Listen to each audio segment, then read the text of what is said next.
Mi nombre es Tamara Delgado. Mi nombre es José Hernández, soy el diseñador de la marca.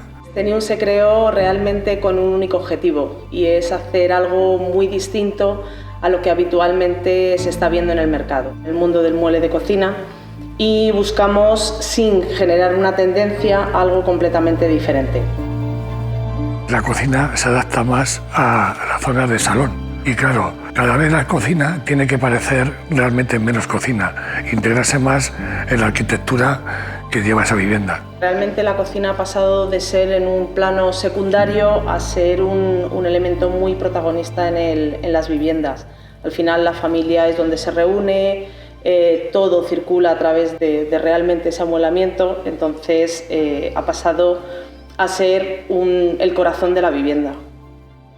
Al tener nuestra propia fabricación, no estamos sometidos a ningún tipo de medidas estándar, una enorme flexibilidad en el diseño y poder hacer realidad cualquier idea que se nos ocurra. Es decir, no hay limitaciones. El tratamiento es escultórico, generar una estructura a base de volúmenes, volúmenes en movimiento. Y los electrodomésticos están perfectamente ocultos o integrados en estos amoldamientos.